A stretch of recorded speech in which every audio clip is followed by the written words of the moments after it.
Soy Fernando Díaz Villanueva. Hoy es 18 de julio de 2023 y esto es La Contracrónica.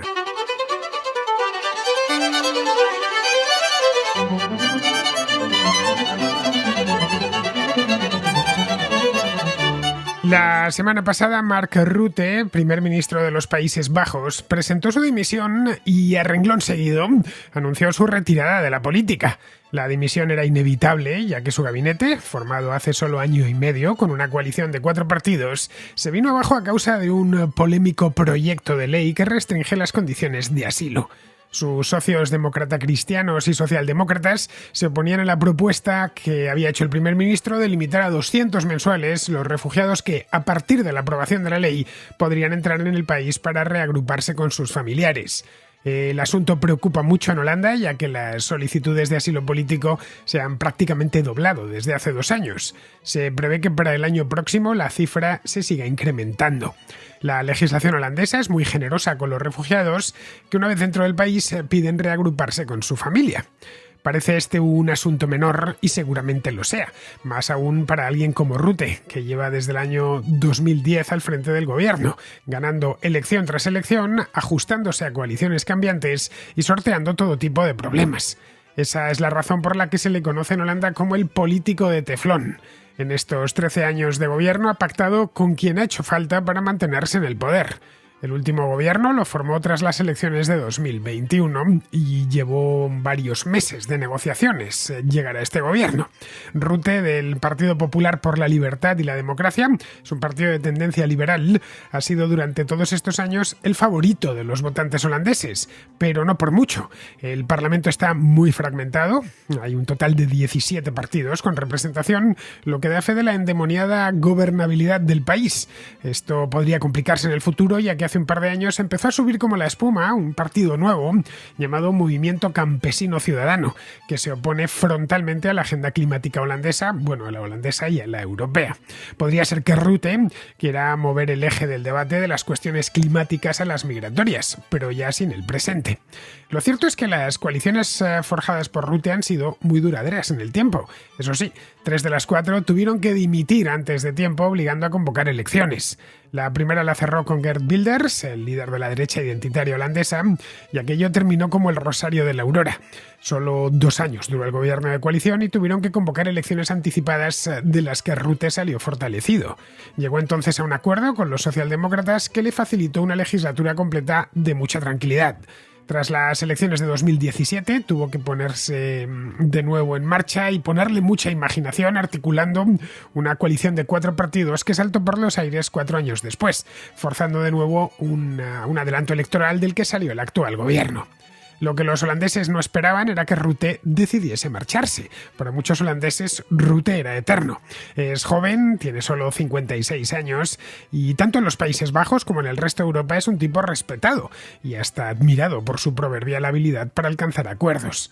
Muchos temen que, cansado ya de la volátil política holandesa, se haya puesto como objetivo algún cargo internacional de renombre, como la Secretaría General de la OTAN o la presidencia del Consejo Europeo. Sus actuales titulares, Jens Stoltenberg y Charles Michel, están de salida. El primero tiene su mandato prorrogado por solo 1 año y el segundo dejará el cargo en noviembre de 2024.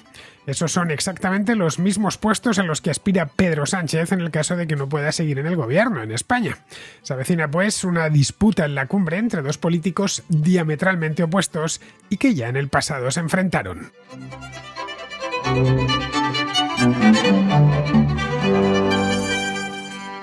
Los Países Bajos son un actor menor en la política europea. Y no porque el país no sea importante, que lo es. Se trata de una economía próspera, de casi 18 millones de habitantes, con empresas que tienen presencia global y que además tiene Holanda, esto es indiscutible, un gran prestigio internacional.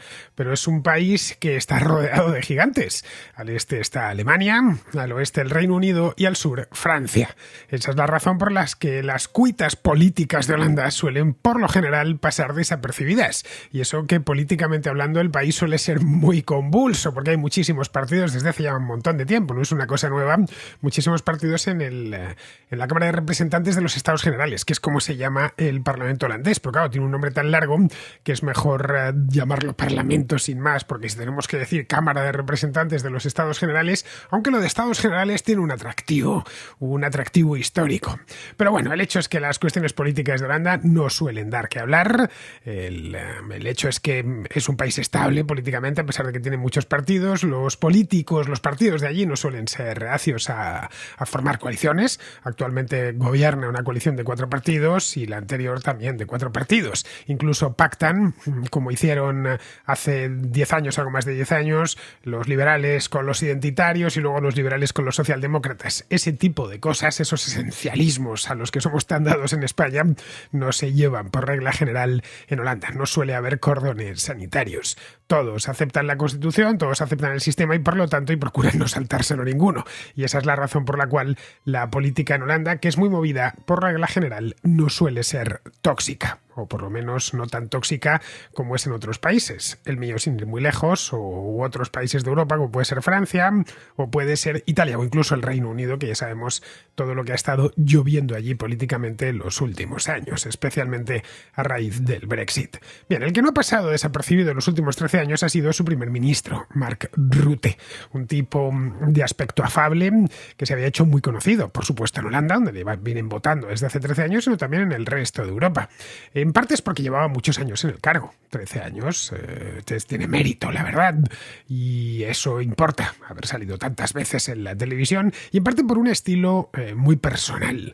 El medio de transporte nacional en Holanda es, como bien sabemos, la bicicleta, algo que han convertido incluso en una seña de identidad.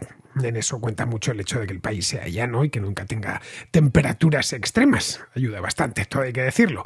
Pero vamos, sus políticos por regla general suelen emplear el automóvil para su trabajo del día a día. No es el caso de Rutte, a quien le gusta salir en televisión llegando a su despacho a lomos de su propia bicicleta. Eso en Holanda no choca tanto, pero sí en otros países de Europa, donde hay que muchos conociesen a Mark Rutte como el primer ministro de la bicicleta. En su país lo de la bicicleta no es tan llamativo, porque no es el único político que va en bicicleta, alcaldes, etcétera. Es una forma parte del paisaje, lo de políticos en bicicleta, porque es que no andaba prácticamente todo el mundo en bicicleta. Allí le conocen como el político de teflón, por razones obvias, porque no se quema nunca. Lleva al frente de los Países Bajos pues desde hace ya mucho tiempo, desde octubre del año 2010, lo que le convierte en el líder europeo más veterano, después de Viktor Orbán. Bueno, por poco, ¿eh? Viktor Orbán lo estoy mirando ahora, es primer ministro de Hungría desde mayo de 2010, es decir, desde solo unos meses antes, y le convierte también en el primer ministro holandés con más años en el cargo de toda su historia. Esto tiene mérito porque los primeros ministros en Holanda suelen pasar mucho tiempo en el cargo. Ya os digo, es un país que tiene muchísimos partidos, pero no tienen problemas para llegar a pactos y para dar estabilidad al sistema. Las legislaturas, por regla general, se suelen hacer completas, sin demasiados problemas, y si no se completan, falta poco para que se completen. En los últimos 40 años, en Holanda solo ha habido 4 primeros ministros: Ruud Lubbers, del 82 al 94, Wim Kok, que fue del 94 a 2002, Jan-Peter Balkenende, de 2002 a 2010, y ya nuestro hombre, es decir, Mark Rutte. Rutte superó el año pasado, de hecho, a Lubbers, y se pensaba que seguiría en el cargo, lo menos 4 años más. Pero el 10 de junio informó al Parlamento que se iba, que no se presentaría a las elecciones anticipadas de noviembre. Dijeron, antes evidentemente ya había dicho que habría elecciones. 3 días antes, el 7 de julio, puso fin al gobierno de coalición, gobierno que tenía solo 1 año y medio de vida. Le puso fin por una disputa menor sobre la legislación referente al asilo político. La verdad es que parecía poca cosa irse por un asunto de no demasiada importancia, es decir, derribar a nada menos que a Mark Rutte, que ha superado en estos 13 años problemas muchísimo peores. Pero la decisión de Rutte no fue tanto una respuesta a esa cuestión concreta del asilo político, como su voluntad de irse por su propio pie, a su manera, poniendo en las condiciones, con la popularidad intacta, que si pretende llegar a ciertos sitios la necesita, y dejando a su partido posibilidades de mantenerse en el gobierno tras las elecciones. Aún así, la caída de Rutte, o la marcha de Rutte, porque realmente caer no ha caído, fue él el que rompió. Podía haber retirado su propuesta y el gobierno se hubiera mantenido. La caída de su gobierno sorprendió a todos. Los analistas, de hecho, la semana pasada no lo entendían muy bien. No se lo explicaban. Había echado un órdago con lo de los refugiados, lo había perdido, pero eso de primeras no era motivo para irse de este modo y abandonar la política incluso. Así que había obviamente otras razones de tipo partidista y razones de tipo personal. Parecía que estaba esperando que se presentase el primer desacuerdo serio en el gobierno de coalición, dentro del gabinete, para romper ese mismo gabinete, presentar la dimisión al rey, disolver la Cámara y convocar elecciones.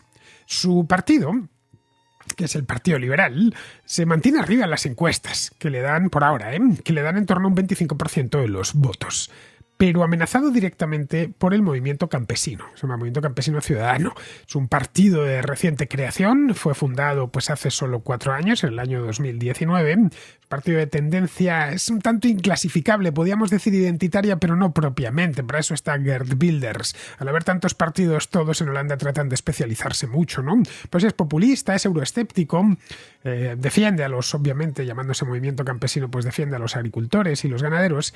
Y es un partido que nació en 2019, al principio no hicieron nada, pero desde 2021 ha crecido muchísimo, especialmente a lo largo del último año.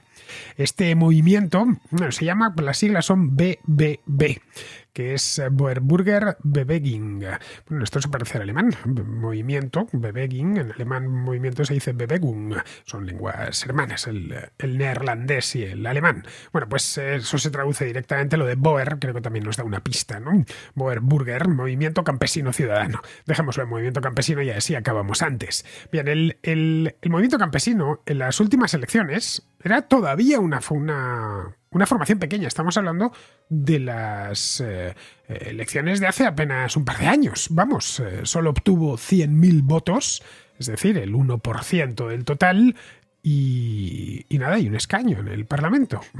Unas elecciones en las que el Movimiento Campesino pues era no el partido menos votado con representación, pero sí el segundo menos votado después del BIJ1, que es un partido que ya desconozco. Hay tantos que desconozco exactamente de qué va, pero lo puedo mirar, cosa que no voy a hacer, porque el que nos interesa es el BBB, este Movimiento Campesino, pero que consiguió un resultado muy modesto, pues como habida cuenta de que tampoco hay demasiados campesinos en Holanda ni en ningún país europeo, pues en el caso de que le votasen todos los campesinos, pues seguirían siendo muy pocos. Esto nos está diciendo que hay algo más que campesinos votando a esta gente. El hecho es que en estas elecciones, ya digo, de 2021, marzo de 2021, hace poco más de 2 años, el movimiento campesino era testimonial. Desde entonces no ha hecho más que crecer. Las elecciones provinciales del mes de marzo de este año obtuvo ya unos resultados muy buenos. De hecho, fue el partido más votado del país. En algunas provincias rurales, como Drenthe o como Frisia, se fue al 30% o por encima incluso del 30%. En las elecciones para el Senado, que es la Cámara Alta, de estas se celebraron hace poco, el día 30 de mayo, fueron también el partido más votado con el 20% de los votos. Ojo, 8 puntos más que los liberales de Rutte. El movimiento campesino no es propiamente un partido identitario, os decía, al estilo de lo que entenderíamos la reagrupación nacional francesa de Marine Le Pen, no exactamente. En algunos puntos coinciden, como por ejemplo el euroescepticismo, pero en otros no. El énfasis lo ponen estos del movimiento campesino en la agenda medioambiental del gobierno holandés. Bueno, del gobierno holandés y de Bruselas. Son sus enemigos declarados, son los animalistas y también los ecologistas radicales, y no tanto los tradicionales partidos de izquierda. Tampoco siguen a otros movimientos identitarios europeos en cuestiones de política exterior, como puede ser el cuestionamiento de la OTAN. Al contrario, la presidenta del partido, que es una mujer llamada Carolina von der Plas, es partidaria de entregar los F-16 a Ucrania. Su principal caballo de batalla no es ese, no les interesa demasiado. Su principal caballo de batalla es, y os lo digo así, el nitrógeno. Sí, el nitrógeno. Holanda es un país con una agricultura y una ganadería muy productiva, lo cual tampoco es extraño.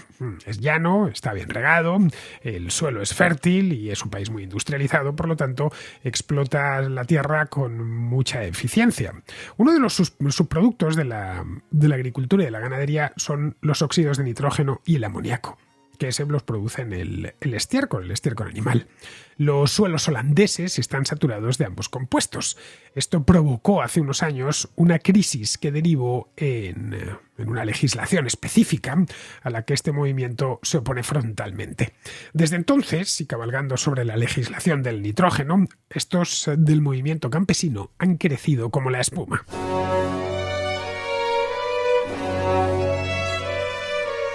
El ascenso del BBB ha puesto en jaque al sistema de partidos holandés. Había ya muchos, pues se les ha colado uno nuevo. Y se les ha colado además directamente entre los grandes, ocasionando un reajuste general de alianzas. Hay que tener en cuenta que el censo electoral en Holanda crece poco a poco, como en cualquier país europeo, y eso significa que si aparece un nuevo partido es que le está quitando los votantes a otro.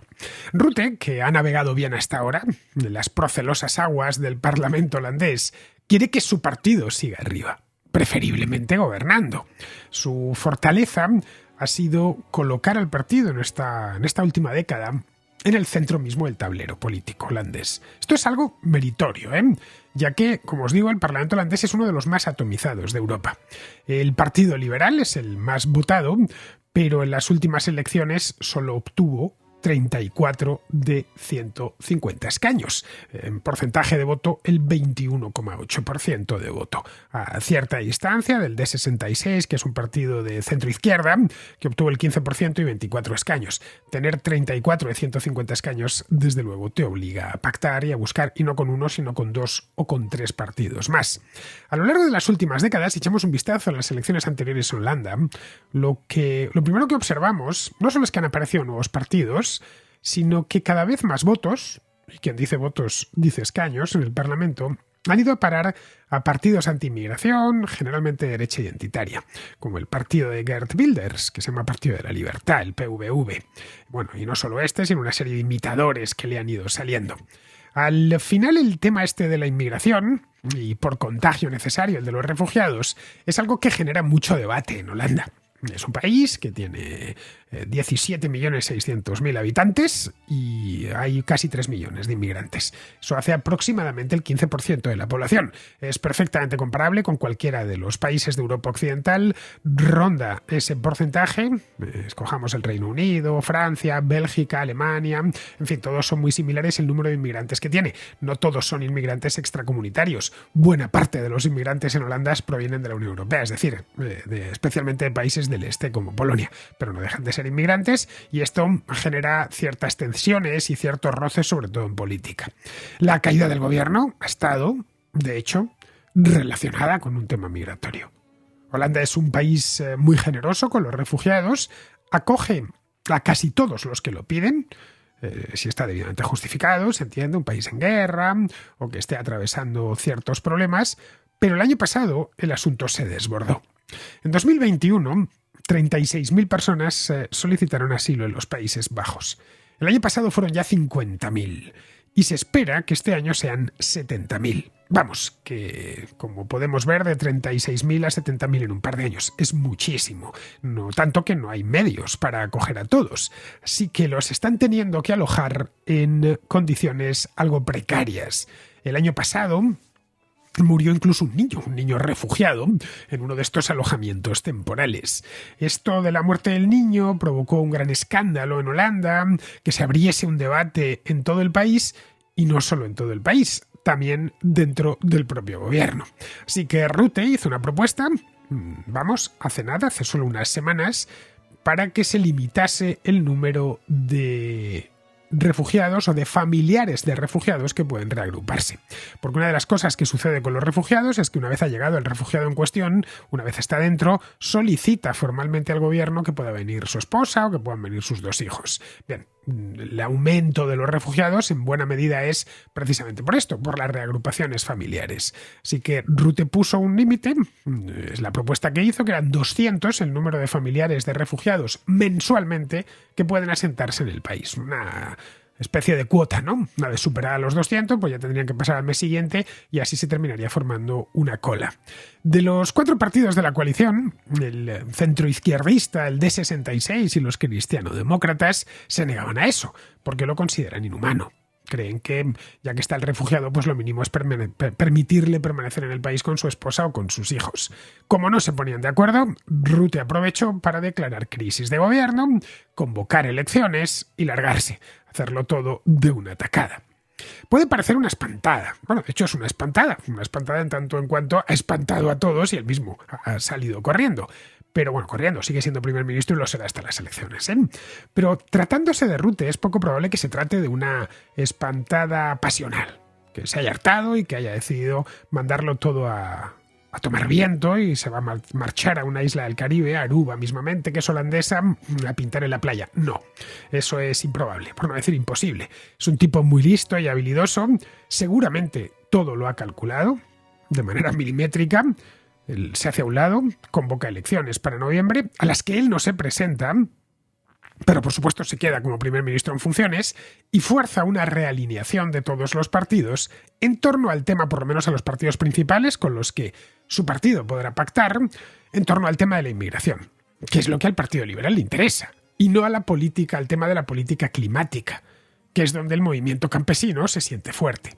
Ya que en Holanda el debate climático pasa no solo por la limitación de emisiones de CO2, que también, por supuesto, como el resto de Europa, sino de nitrógeno. Y eso supone cerrar explotaciones ganaderas o frenar la actividad industrial en su defecto. El BBB, el Partido del Movimiento Campesino, no es especialmente anti-inmigrantes, al igual que he dicho antes, que tenía algunos puntos en los que coincidía con los movimientos identitarios europeos, con otros no lo hacen, pero se opone ferozmente a lo del nitrógeno, por razones fáciles de entender, porque su base electoral son agricultores y ganaderos. Evidentemente, el 20% de los holandeses no se dedican al sector primario. Este es el resultado que obtuvo en las elecciones al Senado el 30 de mayo. Cuando yo estaba leyendo la prensa aquel día, al día siguiente, dije, ¿cómo que ha ganado las elecciones legislativas parciales del Senado en Holanda un partido que se llama Movimiento Campesino? Y lo ha ganado con el 20% de los votos, 1 de cada 5. No hay tantos campesinos en Holanda. No, ni en Holanda ni en ningún país europeo. En Holanda concretamente lo he ido a mirar. El aporte de este sector del primario al PIB es muy pequeño. Es el 1,5%. Y solo el 2,2% de la masa laboral de los Países Bajos se dedica a la agricultura, la ganadería y la pesca, que son las actividades que ocupan el sector primario. Pero claro, aparte de que estos campesinos o estos pescadores o estos ganaderos cuentan con simpatía entre muchos holandeses, tampoco es extraño. Los molinos de viento, las vacas, la campesina con los zuecos, los campos de tulipanes son parte de la identidad nacional holandesa. Aparte de la simpatía que generan en buena parte de la sociedad holandesa, muchos ven en las restricciones al nitrógeno un símbolo de lucha contra la agenda ecologista, de ahí que les voten. La intención de Rutte es, por lo tanto, mover el eje del debate de ahí al de los inmigrantes, donde su partido se mueve mucho mejor. Por de pronto, como os decía, seguirá de primer ministro durante 4 meses y medio más, hasta el día 22 de noviembre, que es la fecha elegida para las elecciones. El Partido Liberal necesita un candidato, cosa que aún no tiene. Le va a costar porque lleva demasiados años como caudillo único y casi nada ha crecido a su sombra. Sea quien sea, va a tener muy difícil volver a ganar porque muchos votantes del Partido Liberal votaban a Rutte más que al partido. Ha encarnado mejor que nadie el centro exacto de la política holandesa. Lo ha hecho, además, durante tanto tiempo que a partir de ahora no está claro dónde se situará ese centro cuando él desaparezca. Los más pesimistas auguran un periodo de turbulencias políticas e ingobernabilidad. Seguramente echen de menos a Rutte los holandeses. El país ha marchado muy bien económicamente durante sus 4 legislaturas y hasta han adquirido cierta relevancia internacional de la que antes carecían. Respecto a sus propias expectativas personales, podría ser que regresase a la vida privada, no sé si a pintar en una playa de Aruba o de Curazao, pero es poco probable, ya digo. Tampoco, no solo ya lo de pintar en la playa. Rutte no entró en política hasta 2002, cuando ya tenía 35 años. Hasta ese momento había trabajado en la empresa privada, en la multinacional Unilever, que es anglo-holandesa, donde fue director de recursos humanos de una de sus filiales en Holanda. Pero nadie ve a Rutte volviendo a Unilever, ni siquiera como presidente de la empresa. Este tipo es un animal político y pica mucho más alto. Tampoco es que parezca que le interese mucho el dinero. Aparte de la bicicleta, tiene un coche y el coche es un modelo de hace ya ranchera, de hace ya unos cuantos años. Se rumorea que quiere reemplazar a Jens Stoltenberg como secretario general de la OTAN, cuando su mandato, que ya ha sido prorrogado 2 veces, como os decía la semana pasada, finalice el próximo año. No creo que se lo prorroguen 3. También se rumorea que lo que quiere es el puesto de presidente del Consejo Europeo, el puesto que ocupa actualmente Charles Michel, cuyo mandato vence dentro de 1 año y medio. A este ya se lo han prorrogado una vez y no pueden nada más pueden juntar 2 mandatos. El de presidente del Consejo Europeo son 2 años y medio, un total de 5 máximo.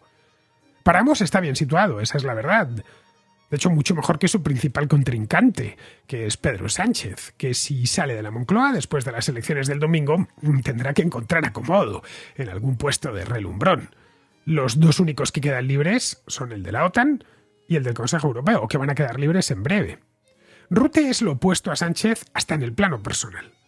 Donde uno es cercano y humilde, se mueve en bicicleta y camina por la calle acompañado por una escolta muy discreta, el otro es arrogante y no se baja del Falcon. Y sus caravanas presidenciales cuando llega a un aeropuerto se han hecho famosas porque involucran nunca menos de 15 vehículos. Bueno, un par de anécdotas muy ilustrativas sobre Rutte. Rutte es licenciado en Historia. Pues el tipo sigue dando clases de ciencias sociales en un instituto de La Haya, 2 veces por semana, y no suele faltar. Hay otra que es mejor. Hace 5 años, en 2018, entraba en el Parlamento andando con un café en la mano. En el vestíbulo, al ir a pasar los tornos de acceso, se le cayó el café al suelo. Llegó entonces una señora de la limpieza del Parlamento para limpiarlo. Pero no se lo permitió, le pidió la mopa y la pasó él personalmente. No contento con eso, viendo que algo se había derramado encima del torno, pilló un trapo y lo limpió él. Aquello no estaba preparado, ¿eh? Tenemos imágenes de esta historia porque había un cámara de una televisión en la puerta que estaba grabando recursos de los diputados entrando y se encontró con esto. Así que personalmente nada tiene que ver. Pero es que también son muy diferentes desde el punto de vista político. Rutte es un liberal moderado, Sánchez un socialista radical, que ha subido todos los impuestos que ha tenido a mano, que ha señalado a los principales empresarios del país. Bueno, uno de ellos, Rafael del Pino de Ferrovial, se ha llevado su empresa precisamente a Holanda. Bueno, y ha pactado con partidos de extrema izquierda, asumiendo su discurso y buena parte de su programa. Para ciertos puestos como el de secretario general de la OTAN o el del presidente del Consejo Europeo, cuentan estos detalles. Para el primero, Sánchez exhibe de su lado la celebración de la cumbre de la OTAN en Madrid del año pasado. Pero al mismo tiempo, una parte de su gabinete, de sus ministros, estaba en contra de la OTAN e incluso de ayudar a Ucrania, concretamente los ministros de Podemos. Esto juega en su contra. Para el segundo, para el Consejo Europeo, Sánchez cree que sus credenciales europeístas son impolutas, pero en Bruselas han terminado por tomarle la medida. Se quedó sin la presidencia del Eurogrupo, que iba para Nadia Calviño y que terminó en manos de un irlandés, de Pascal Donoghue. El responsable de que Calviño se quedase sin el puesto fue Mark Rutte. En esa misma época fue Rutte quien frenó a Sánchez en la negociación de los fondos europeos de la pandemia. Sánchez quería más dinero y que fuesen a fondo perdido. Rutte que fuese menos dinero y que la mitad hubiera que devolverla. Se impuso Rutte. En fin, este hombre saldrá del gobierno cuando se forme un nuevo gabinete, dentro de unos meses, después de las elecciones, lo cual, eso sí, podría demorarse semanas ya que las encuestas pintan un panorama endiablado. Pero vamos, justo a tiempo para reubicarse en la OTAN o en el Consejo Europeo. Detrás deja un panorama incierto y una incógnita de hasta dónde podrá llegar el sorprendente movimiento campesino holandés que tanta tinta ha hecho correr en los últimos meses. Vamos con la contrarréplica. Empezamos con Israel, que nos habla de uno de los lemas más comentados en esta campaña electoral, el de que te vote chapote. Me gustaría hacer un comentario al hilo del tema del lema que te vote chapote, y en particular a las quejas de su uso que ha realizado la Asociación de Víctimas COVID. Vaya por delante que las víctimas tienen perfecto derecho a sentirse molestas por este tema y por supuesto tienen derecho a salir a manifestarlo públicamente. Lo que llama la atención en el caso de Covite es la intensidad que le han aplicado a esta queja, ¿no? Y que llama la atención en el marco en el que nos encontramos con las sucesivas decisiones del gobierno a favor de ETA y su entorno, en particular el traslado de Chapote al País Vasco, donde las instalaciones penitenciarias están a cargo del PNV. De hecho, ha habido otras víctimas que han salido pues a defender esta cuestión, pues porque consideran que ya es triste que tenga que ser a través del tema este, que te bote Chapote, que sí, muchos españoles, especialmente los más jóvenes, conocen quién era este criminal, un héroe que le pegó 2 tiros en la cabeza a una persona indefensa, y por ende las salvajadas de ETA, ¿no? Que disfrutan de apagón informativo por parte de los medios de comunicación. Por dar un poco de contexto sobre qué es Covite, pues Covite es una asociación, en mi humilde opinión, creada para contraprogramar a la AVT, la Gran Asociación de Víctimas del Terrorismo, y que tiene varias características que vaya por delante de nuevo, que son perfectamente legítimas, como es, por ejemplo, su ámbito territorial, al menos al principio, después lo han ampliado, pero al principio era una asociación para víctimas del País Vasco. ¿Qué derivada tenía esto? Pues apuntalar el relato de que el tema de ETA es un tema de vascos, que hay que resolver el País Vasco entre los vascos. Otra característica, de la que además hacen bastante gala en la asociación, es albergar en su seno a víctimas de los GAL. De hecho, es perfectamente legítimo, insisto, pero también apuntala a otro relato, el de la equidistancia, el de decir que había 2 bandos, ETA por un lado y el Estado español, que a través del terrorismo de Estado pues también cometía crímenes, etcétera, etcétera, ¿no? Sobre este tema de las víctimas de los GAL hay que hacer de nuevo 2 matices. Uno, que la actividad criminal de los GAL derivó, creo que no llegó a las 30 víctimas mortales, mientras que ETA iba rumbo a los 1000. Y también, por otro lado, las víctimas de los GAL, dentro de la desgracia, pues han tenido la suerte de que la justicia pues prácticamente ha resuelto todos los casos. Ya quisieran las víctimas de ETA el mismo éxito. Toda vez que 1 de cada 3 asesinatos de ETA está sin resolver, no parece que la justicia ni el Estado esté muy por la labor de resolverlos, y desde luego el gran problema de fondo es que están coqueteando ya con la prescripción. Y quizás la última característica de Covite es el hecho de ser consultora de Naciones Unidas para estos temas. Llama mucho la atención porque, ya digo, la gran asociación de víctimas en España es la AVT, pero Naciones Unidas se ha decantado por colaborar activamente con Covite, y quizás esta circunstancia, dado el estado actual de la ONU, sea ya el marchamo definitivo que nos explica qué es y quiénes son las personas de Covite. Comentaba esto mismo el otro día en una La Contra. A ver, lo que hizo Consuelo Ordóñez, que es la presidenta de Covite, fue simplemente hacer pública una carta en la que pedía, por favor, que no se utilizase lo de Chapote, porque a ellos les traía muy mal recuerdo. A ver, estaban en su pleno derecho a hacerlo, pero claro, nos encontramos en plena campaña electoral y tanto los del PSOE como todo su entorno mediático pues se lanzó en plancha para tratar de tirar el lema al PP a la cara. Tanto como que Sánchez lo sacó en el debate. Sabían que ese lema estaba haciéndoles daño y encontraron por fin un argumento para poder neutralizarlo. Cosa que, por cierto, no han conseguido, porque no tardó mucho que apareciesen otras asociaciones de víctimas y víctimas individuales en decir lo contrario, que el uso del lema de que te boche Chapote les parece muy bien. A ver, Chapote es uno de los terroristas de la ETA más desagradables y criminales. Ojo, y tiene competencia, ¿eh? Pero creo que es de los que más repulsión genera.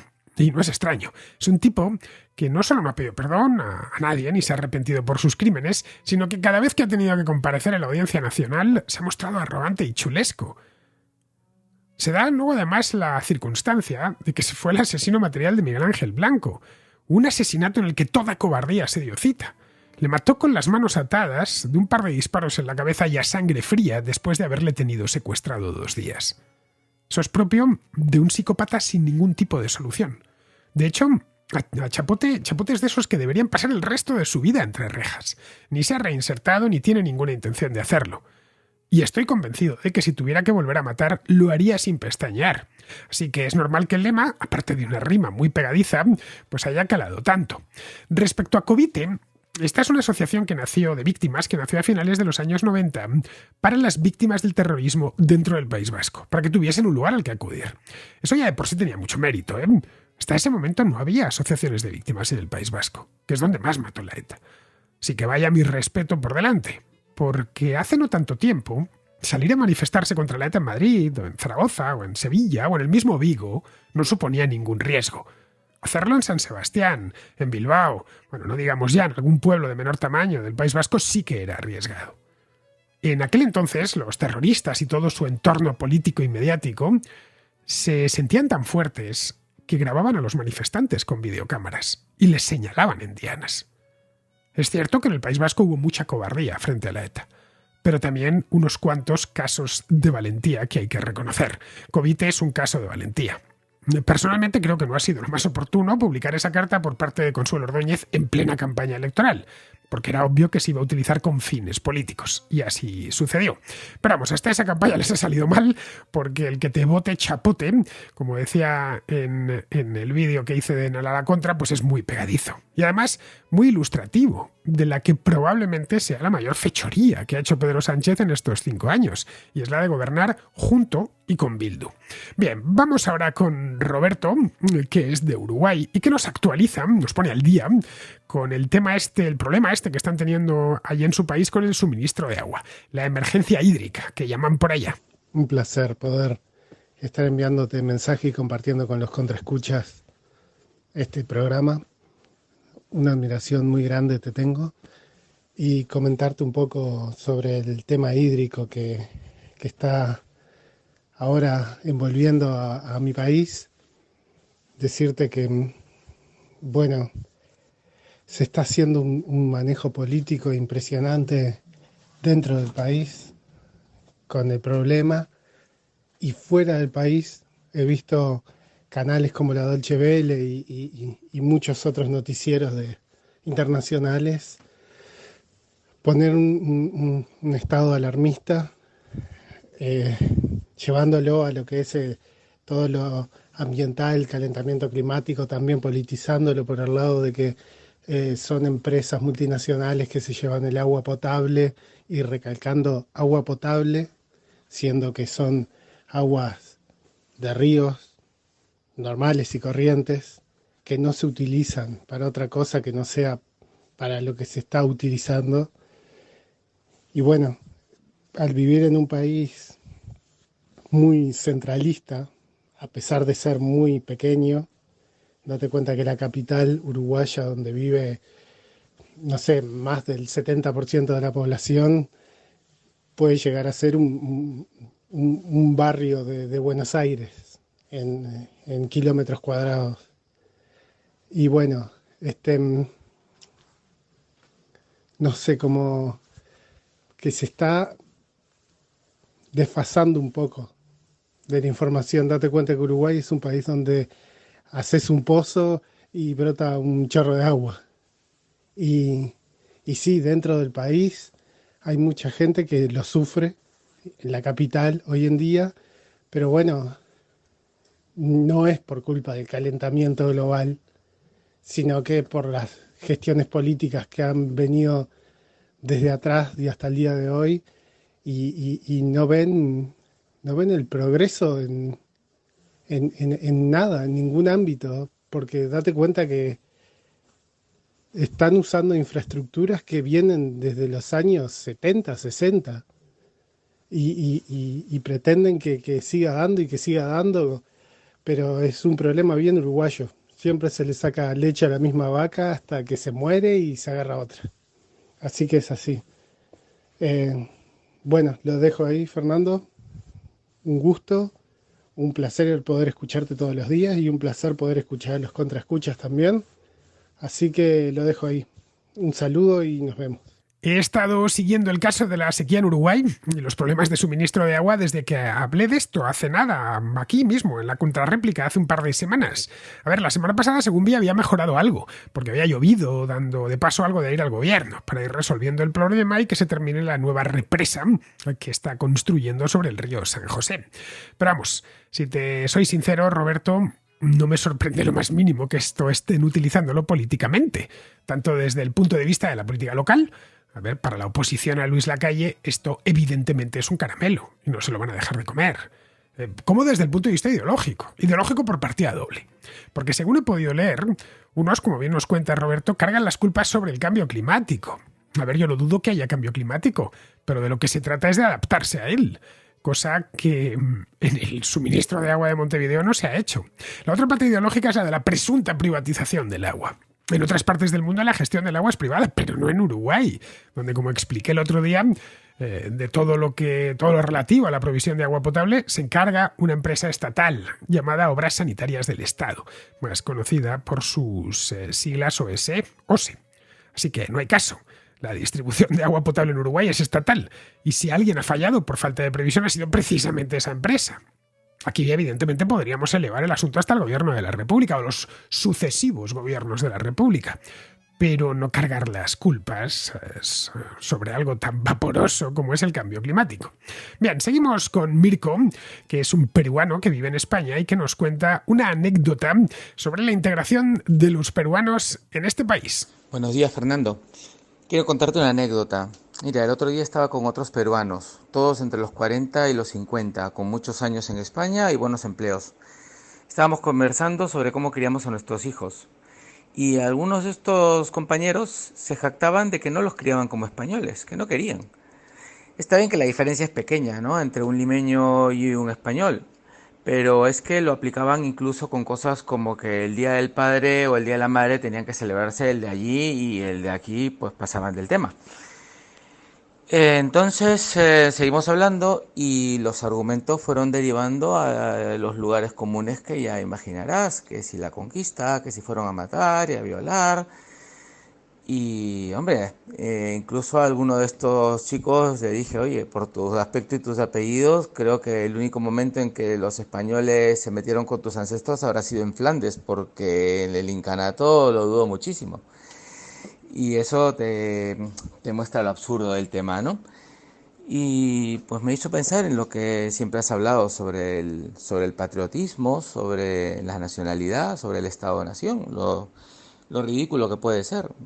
Yo en lo personal soy hijo de un italiano, he crecido hasta mis 30 años en Lima y de ahí vine para España. Prácticamente no hablo italiano, pero mi nacionalidad es italiana porque me sirve para entrar en España sin tener que pedirle permiso a nadie. Y entre Lima y España me siento fenomenal aquí, pero está claro que mi programación, mi jerga, mi forma de pensar es la de un limeño y posiblemente tenga más que ver con la de un español que con la de un peruano de la selva o del altiplano. Entonces, sí, es un poco ridículo y curioso. Y todo esto te lo traigo al tema de aquel tema que no te gusta tanto o que te ha molestado o dolido tanto, que es el tema de los líos en Francia. Y es que el reto, en mi opinión, es que hay un discurso identitario súper destructivo que así como ha calado en gente que está bien, que vive bien, que no tiene en teoría nada que quejarse del sitio donde ha venido, pues hay que pensar en lo fácil que puede entrar en gente que no tiene nada y que es discriminada en buena parte porque se les identifica con ese mismo colectivo que se siente discriminado y que se discrimina a sí mismo, ¿no? ¿Y qué es lo que yo pienso al respecto? Yo creo que la solución tendría que salir de un liberalismo, para justamente tu gesta contra los colectivismos, sobre todo contra el colectivismo nacionalista español o europeísta o blanquista. Yo lo he entendido como un pleito, una pelea contra los colectivismos desde un punto de vista liberal. la solución tendría que salir del liberalismo para que cada uno de aquellos individuos, incluyendo nosotros y los otros, sean responsables de sus actos y dueños de su destino. Entonces, nada de a ti te la paso porque perteneces a un colectivo tal o porque tienes tal patente de corso o derecho de pernada, porque perteneces a tal o cual grupo. Si eso lo quitamos de la ecuación, pues cada uno tendrá que manejarse. Eso de alguna manera funciona, por ejemplo, en Estados Unidos, donde es mucho más notorio que ahí el que no trabaja, pues no va a recibir el placer ni del resto de la sociedad ni del Estado, ¿no es cierto? Y eso pasa mucho con los migrantes, por eso es una diferencia importante en el mindset, en la forma de pensar. Aquí en Europa, lamentablemente, pues hay demasiada gente que no solamente tiene que pensar en cuál es la mejor forma de aprovechar el sistema, y no hablo solo de migrantes, sino de locales, sino que si pertenecen a colectivos, pues esos colectivos tienen fuerza, tienen presión, tienen modos de aprovechar el sistema de una manera mucho más eficiente, ¿no es cierto? Entonces, en fin, la idea sería que necesitamos más liberalismo. Una pregunta, por cierto. ¿Por qué Alberto, que según entendí es madrileño igual que tú, decía palabras como carro y manejar cuando hablaba de Francia? Bueno, nada, que me estoy yendo por los 5 minutos. Un saludo y muchas gracias. La primera generación de inmigrantes trata siempre de mantener lo más posible las costumbres y tradiciones de su país de origen. Esa es la razón por la que, por regla general, la lengua sí pasa a la segunda generación, a la tercera ya es más difícil. Otra cosa distinta es que los hijos terminan adoptándolas. En el pasado conocí a algunos hijos y nietos de españoles que emigraron a Alemania en los años 50 y 60. La mayor parte de ellos, los hijos desde luego, hablan español con dificultad, eso sí, y apenas les queda ninguna tradición española. Entre los nietos ya han desaparecido prácticamente todas, porque los nietos ya son hijos de alemanes, de alemanas o de alemana. La hija de unos españoles pues se casó con un alemán y el hijo de unos españoles se casó con una alemana y ya tuvieron nietos que eran, iba a decir mixtos, no, ya son alemanes completos. Han sido completamente asimilados. En cambio, si hablas con el que emigró, el original, el que llegó allí, sí que mantiene las tradiciones. Ya son muy mayores, pero pues siguen quedando para jugar al dominó, para tomarse un vino, incluso, si pueden, para ver el partido del Real Madrid contra el Barça. Así que los hijos de tus amigos terminarán teniendo costumbres propias de aquí, porque aquí es donde se han criado. En eso los padres se pueden poner como quieran. Incluso podríamos hilar algo más fino. Vamos a hacernos una pregunta. ¿Cuáles son exactamente las costumbres españolas? ¿Las de Madrid? ¿Las de Sevilla? ¿Las de Barcelona? ¿Las de La Coruña? ¿Las de Santa Cruz de Tenerife? Los españoles no tenemos todos las mismas costumbres y las mismas tradiciones. Yo, a pesar de que he nacido aquí y llevo toda mi vida en España, sigo descubriendo tradiciones de mi propio país y costumbres de mi propio país.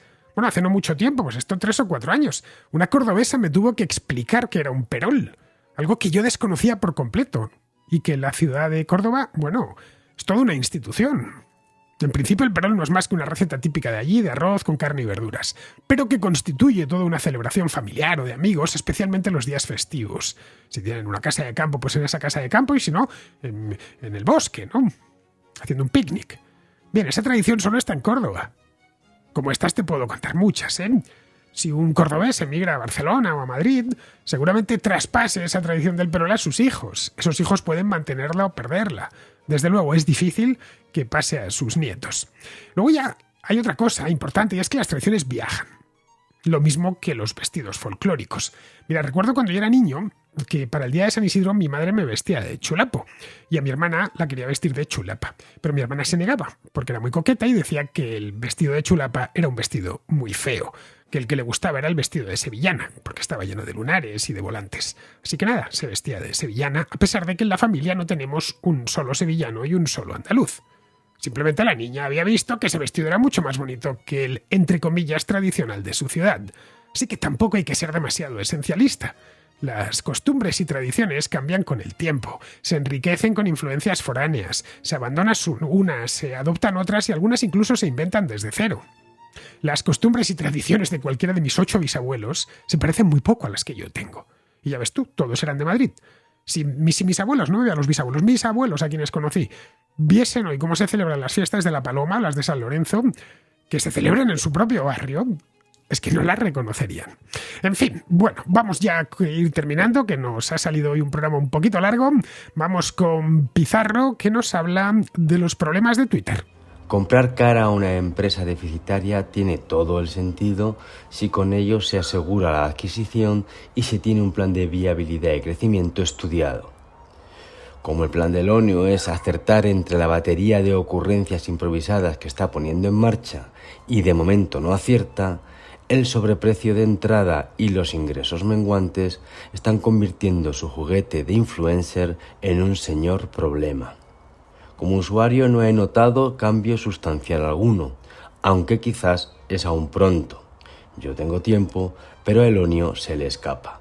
Un cordial saludo de Pizarro. Y hasta aquí, queridos amigos, llega la contra de hoy, 18 de julio, mañana 19, y estaré de vuelta. Hasta mañana.